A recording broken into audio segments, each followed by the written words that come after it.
We're going to transition over into our top Zen, which is a very, very different topic. And there's not really an easy way to bridge it. There's not really an easy way to necessarily bring these topics together, if you will. So we're going to start talking about some of the best and worst gaming acquisitions in history. We thought that, with Bethesda being out there and the big Bethesda buyout being kind of the monopolizing news story this week, that it's kind of one of those stories that for some people that understand the gaming world, it's a really big deal. For others, it's just two words that one word bought another word kind of thing, and so we wanted to kind of go through some of the best and worst gaming acquisitions in history to kind of talk about how important this Bethesda buyout is. And so we're going to start off with some of the worst. And number 5 leads our countdown with Microsoft's purchase of Lionhead. Tell us a little bit about that, Jake. Yeah, so number 5 on the countdown of the best, or actually the worst acquisitions, because we're starting with the worst ones. Then we're going to get to the best ones. We like to end on high notes here. And so, but as Dotson said, Microsoft buying Lionhead. This actually didn't start off as a bad acquisition at all. Lionhead had just created Black and White 2 and the movie, neither games that I've heard of, but both of them were back in 2005. They were worried about the company's future, and really neither one of those games had sold very well, so they decided to sell the majority shares of their company, and Microsoft came a-knocking. Microsoft wanted Fable, which we all know and love, I think, for the most part, to be essentially an exclusive, and they were, ready to pay the big bucks for it. Microsoft let Lionhead do its thing for a long time. We got Fables 1, 2, as known as iconic, staples within the franchise, and I believe 3 was even a very solid game. I think some people don't like 3, but Fable 3 was amazing in my opinion. It only got better. Fable 2 was definitely the peak, though. But then it was after Fable 3 that the things really started to go to shit. Microsoft tried to get them to develop a lot of Kinect games. I don't know if anybody remembers that, but holy shit, Kinect was a nightmare. It was whenever Microsoft was really trying to get into its Nintendo vibe of let's do sensors, baby. Motion. Motion. And so there was actually a game that came out in 2012 that I never heard of. And as a Fable fan, I was like, what the hell? And it was called Fable The Journey. They pushed out this Kinect game and it just fell right on its face. Microsoft continued to try to get them to do a bunch of Kinect games, but the final nail in the coffin was the terribly long development time of Fable Legends, a game that we have been teased for years, but will never see. It was supposed to be some kind of turn action, RPG kind of thing, and it was supposed to be a return to glory for Fable, but it just never happened. But luckily enough, even though Lion's Head is dead, Fable lives. We just recently got that from the latest E3, and it's kind of as if Fable respawned, which just so happens to be number 4 on the list. Dotson, who did EA kill this time? Yeah, well, after Microsoft was done with killing off Lion's Head and then just taking the good IPs, we talk about EA pretty much just tanking the IPs in general. EA spent intellectual properties, for those who don't know what I'm saying, IP. EA spent $445 million on an acquisition to buy Respawn Entertainment, just to tank 2 incredibly successful series. EA bought Respawn, and many studios described EA as the great axe killer, acquiring and shutting down tons of studios. But the record on acquisitions is not 100% negative. While some of the deals are unclear, a few of them have paid off, while others have been clear duds. Sometimes EA has gotten important footholds in new markets like mobile, and other times it's acquired great teams of executives and brands. But overall, Titanfall is the big property from Respawn. That was the big exclusive title that was really something that looked like it was going to be an Xbox staple. Something that I did play a lot of when it eventually came over to PlayStation. It tried to make Titanfall into the next Call of Duty, and then of course it didn't. Instead, they have basically repurposed the studio, and they've created some generic copies of super successful games like Apex. So with that said, Apex is still been increasing in popularity and still remains a staple among competitive games. Jake, do you think Bronwyn, do you think IPs like Apex may be enough to redeem this dumpster fire deal? I'm not sure. I'm skeptical. You're skeptical. Have you got a chance to check out Apex at all? No, I haven't. Oh, it's all over Twitch. Jake, I know you've definitely seen it before. Have you seen Apex Legends, at least on Twitch or anything? Oh yeah, no, I played some Apex. Yeah. Like it came out. Is this the battling Battle Royale, similar to Fortnite? Yeah. I've played this before. Yeah. That's why I downloaded it too, because it's like a adult Fortnite, but it's just one of those where I Battle Royale, I got Battle Royale fatigue, until Fall Guys came out. Once it's cute and adorable. Yeah, exactly. All bets are off. It's a different vibe. I mean, sometimes it's just you get tired of these battle royales that all feel the same. Yeah, constantly competing. Well, what is this, real life? Well, number 3 on our countdown is Microsoft's buy of Rare. Bronwyn, tell us a little bit about this. This is one that really kind of surprised me. I had to look into this when we looked this up. Yeah, Microsoft bought Rare, the game producer behind Banjo-Kazooie, 007 GoldenEye, Donkey Kong Country, and Conker's Bad Fur Day in 2002. They bought them for $375 million. Now, This is right on the cusp of Microsoft making its debut into console gaming with the Xbox. And despite investing so much capital into this company, the sequels they produced to these beloved games just failed to sell. They weren't selling units, and it seemed as if that was the end of the road for Rare until they completely shifted gears and were tasked with the motion sensing Kinect. However, that was short-lived as the Kinect system also failed and eventually was discontinued. Now, Dodson, you said you kind of looked into this. Do you have anything to add onto? I mean, you're talking about those IPs. You're talking about 007, Conker's Bad Fur Day, Banjo-Kazooie. These were the video games of the 90s. These were classic staples. These were games that defined a generation, and they are gone. Rare Studios is nothing now. And I had when you hear those titles, especially 007, Conker's Bad Fur Day, Banjo-Kazooie, and Donkey Kong Country, you would think N64. That's at least what I think. Yeah, definitely. And to me, it was absolutely shocking to see. The fact that I realized that these games don't exist here anymore. I had never put 2 and 2 together, but whatever happened to them? Well, I guess that's because Microsoft bought it and tanked the IP. For the most part, they did on a lot of them. Conker's, we had a few remakes of it. Like Bronwyn said, they didn't seem to sell, but there is one that has set sales. And that's Sea of Thieves. A lot of people don't realize that Sea of Thieves was developed by Rare, and it's still out and going right now as an Xbox exclusive. It's one of the first things that the studio's produced in a long time. But I believe that's why they made it onto the list of worst, is because look at all these amazing IPs we just named, and yet the only one that Rare is still actively making or updating is Sea of Thieves. And it's something completely new. It's something they had to start themselves. Same thing with as we were talking about with Respawn before. I mean, the reason they're still on the map right now is because of Apex, because they had to reinvent themselves and start from scratch. Exactly. So it's going to be interesting to see what comes from Rare. This could actually end up being one of that flips to a best acquisition one day. If things keep going. If it does, we'll let you all know.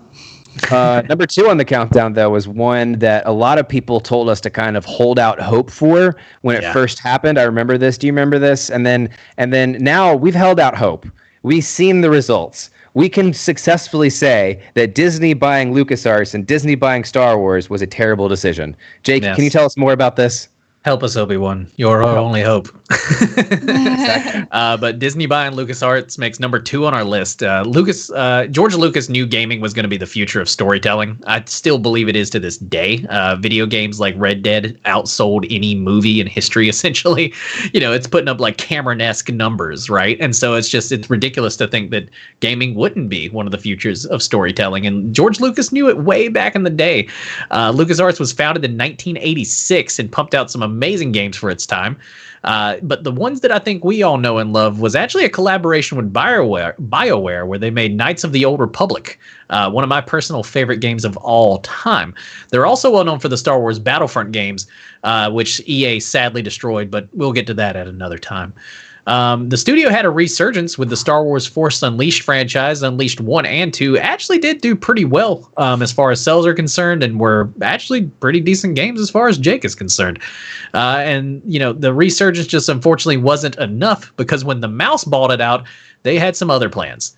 It was literally not even a few months after Disney bought out everything that is Star Wars' intellectual properties, including LucasArts, that they just shut down the studio, P. Diddy style. And decided that they were over it, and we're going to just pretty much deal out these franchises to big name corporations that have been gaming for years. It's one of the things where Disney was just like, hey, we don't make video games, and we don't want to own a studio that makes video games. That's just not our bread and butter. What we'll do is we'll license these titles out to people who make video games, which was probably the worst idea ever. Something about like LucasArts and whenever that group of creatives that worked with George Lucas back in the day to make some of the greatest Star Wars games ever made, whenever you lose that and you just ship it out to EA, who's cranking out 20 games that year, you know what I mean? It just doesn't get the TLC that it needs, and it's been devastating for the franchise so far. I honestly didn't know that Knights of the Old Republic was a collaboration with BioWare, who just happens to be number 1 on this list. Dodd, you're telling me EA killed another company? Yeah. I mean, look, if it's not Microsoft on here, it's definitely EA, and EA is just the Jack Ripper when it comes to killing lovable franchises.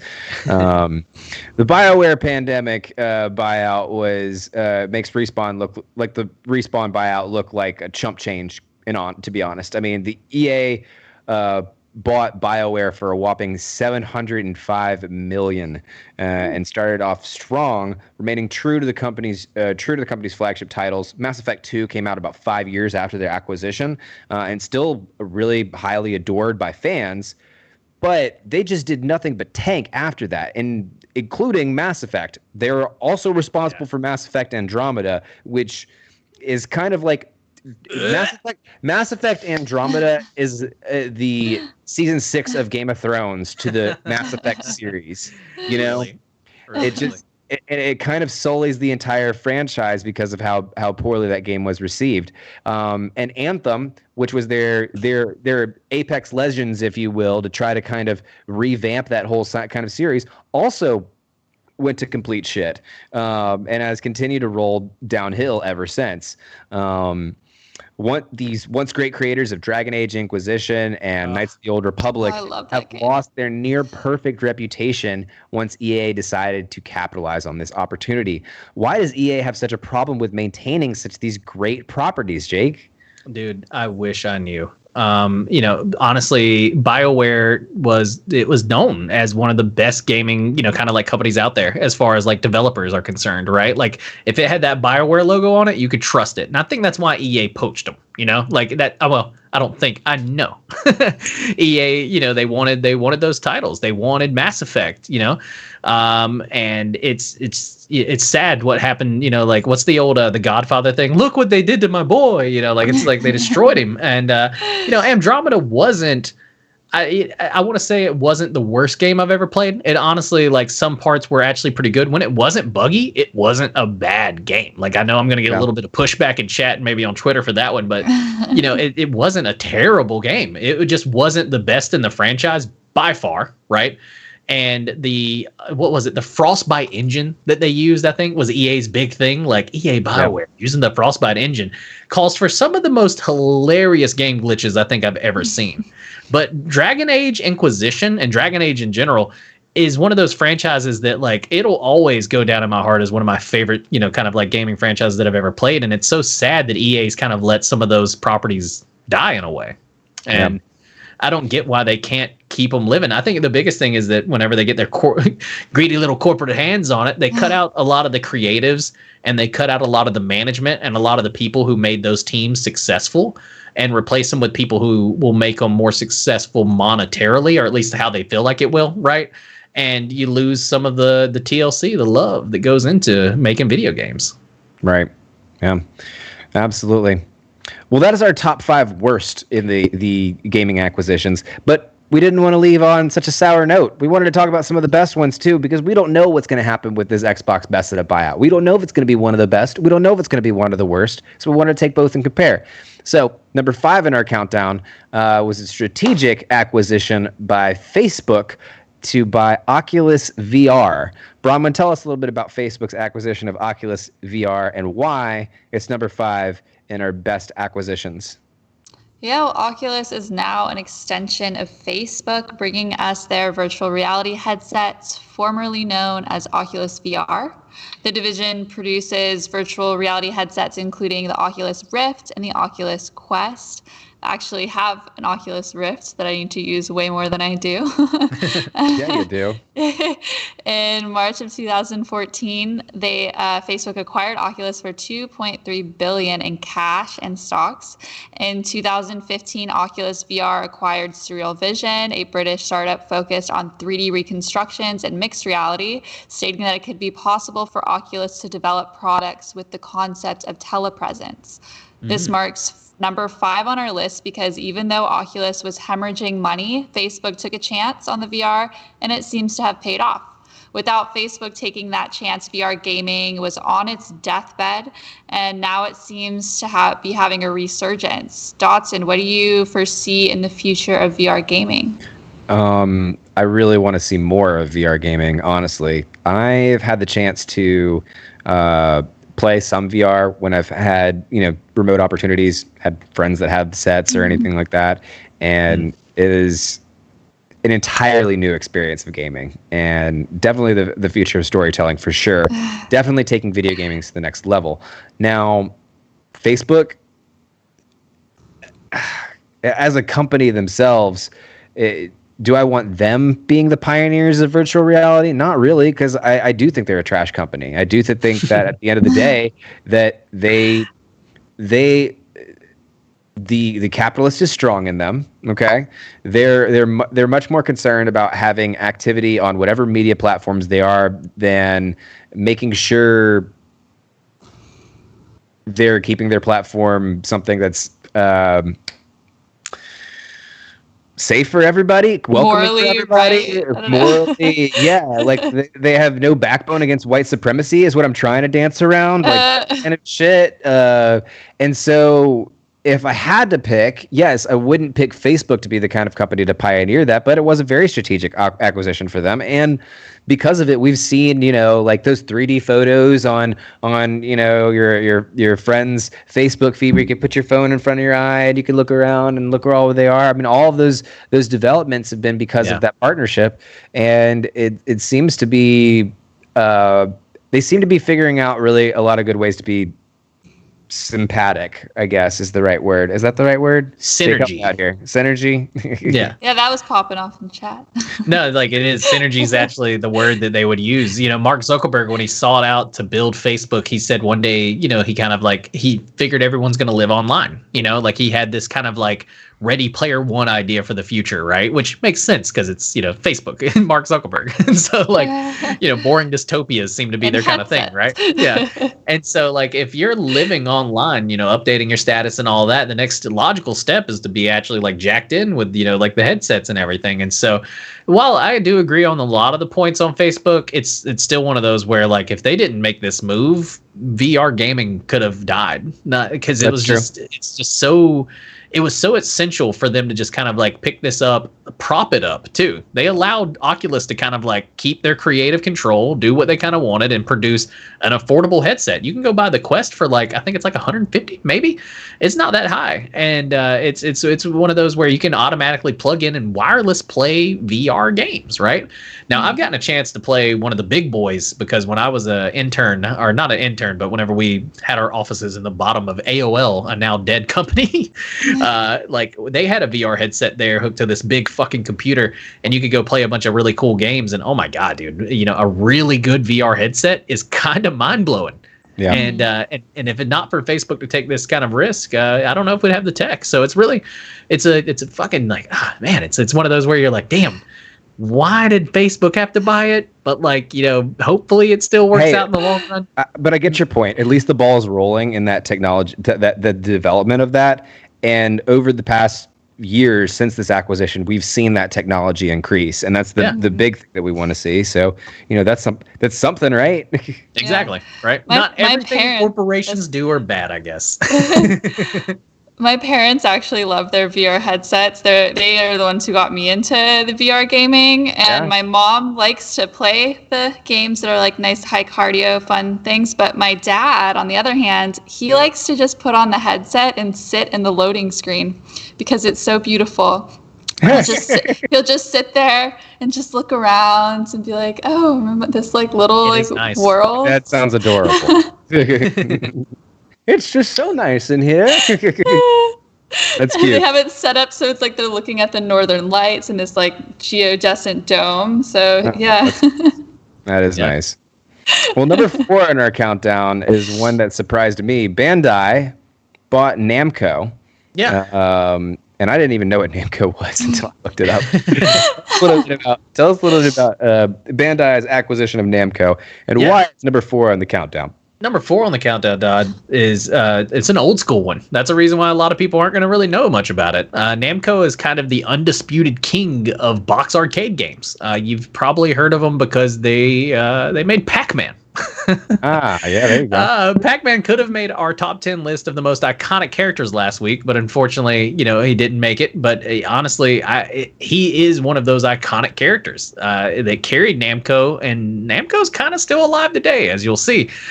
First, they were acquired by Atari Japan when Atari was definitely trying to make its big kind of like spread into video game, and it actually set off a heated bidding war with Sega.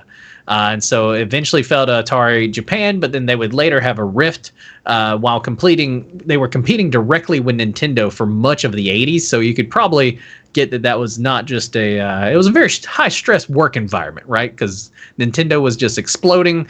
Namco had, controlled essentially the entire market during the box arcade era, but was really struggling to make that home, kind of jump. And so Namco produced several critically acclaimed, commercially successful franchise, including Pac-Man, Galaxian, Tekken, Ace Combat, Dig Dug, Soul Calibur, Ridge Racer, and Tails. And they're known as one of the most prolific video game companies of all time. In the past, it has operated several arcade centers and theme parks alongside production of films, toys, and even speech impairment devices. So they're kind of getting into a little bit of everything. Its merger with Bandai makes sure that it is going to continue to live on, and the company is still alive today because this acquisition was a buyout merger acquisition. So it was one of those where when Bandai decided to buy Namco, they bought the full stake in it, but at the end of the day, like the company merged as one, so it became Bandai Namco. And even though Pac-Man's a big seller, it's still not the biggest seller on our list. Dodd, tell us who's number 3. Number 3 is actually, we've talked a lot about Microsoft tonight, but Microsoft buying Mojang. And if you don't know who Mojang is, you're probably amongst you're probably amongst many. Like I didn't know who Mojang was, but Mojang is a Swedish video game developer and a studio of Xbox Game Studios that's based in Stockholm. It was founded by Marcus Pearson in 2009 as Mojang Specifications, inheriting the name from a previous video game venue that he left 2 years prior. Mojang began development on the sandbox game known as Minecraft that year, which would become the best-selling video game of all time and establish a successful multimedia franchise. Worth it for Minecraft alone, but basically it was just Minecraft alone. While it may be iconic, it's not nearly as iconic as number 2 on the countdown, which maintains it's as like one of the best Sony exclusives out there. I mean, pretty much it defines what Sony exclusives are. But that would be Insomniac Games coming in at number 2 on our countdown. Bronwyn, tell us a little bit about that. Yeah, Sony buys Insomniac Games, starting out as Extreme Software, founded in 1994 by Ted Price, but then was renamed Insomniac Games a year later. The company is most known for developing several early PlayStation heavy hitters, Spyro the Dragon, Ratchet and Clank, as well as the Resistance franchise in 2014's Sunset Override and 2018's Spider-Man. This is a more timely story. Only last year, in early 2019, the studio was acquired by Sony Interactive Entertainment, becoming part of SIE Worldwide Studios. We'll really have to wait and see how this plays out, but so far, so good. This buyout was a likely pairing given the history between Sony and Insomniac. I mean, the new Spider-Man is coming out and it's looking great too. Insomniac's reputation is glowing. It was named the 20th best video game developer by IGN and one of the best places to work in America by the Society for Human Resource Management. Only time will tell, but Jake, do you think that there's a good chance the success story will continue? Oh, 100%. The new Spider-Man Miles Morales looks phenomenal. That last Spider-Man game was great. I had a great time playing it. I had to borrow a fucking PlayStation to play it, unfortunately, because I'm the Xbox guy here, right? And so Insomniac's just one of those that, like, it made so much sense for Sony to buy this one out. When I think Sony, I think of things like Spyro. I think of things like Ratchet and Clank. Because when I first had my PlayStation, those were the big franchises on it. Ratchet and Clank. Oh my God, Jak and Daxter. If you try to think of who would be in essence Sony's Mario, you think of characters from Insomniac Games. Exactly. You know? Exactly. And they just continue to drive it home with games like Spider-Man and, being able to make, iconic franchises like that. And Spyro just had a comeback too. I believe Ratchet and Clank is getting a new game as well on the PS5. Yeah. I'm excited for a lot of these Insomniac titles to be making comebacks. And this was a great acquisition by Sony. Oh yeah, it was a match made in heaven. It was something that should have happened a long time ago. Honestly, something that I did thought happened a long time ago with how much Insomniac has just simply produced exclusives that were just for Sony. But it's worked out so well so far. They've had this relationship pretty much already, so I don't see this relationship going anywhere south. But having to be able to. Those titles that Insomniac Game has are the titles that end up getting me to buy PlayStation. So Sony finally officially, putting a ring on it, I think really is a great thing for them, and it was a smart move on their part.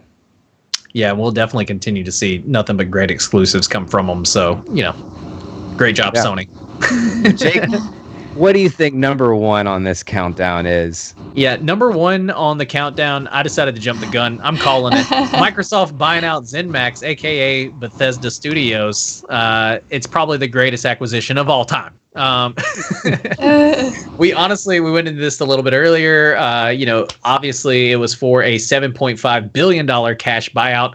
And Microsoft has really struggled in the past, with Sony on exclusives. I think Sony is kind of known as the exclusive guy. Like, Sony's got those exclusives. And so it's about time Microsoft said, you know what? We're done. We're done playing ball. Like, we're going to buy, you know what? Skyrim, it's ours. And so I've missed single player story driven games. That's why, I had to borrow my friend's PlayStation to play Spider-Man, God of War, and I'm excited. I may buy the PlayStation 5 or PlayStation 4 just to play Ghost of Tsushima.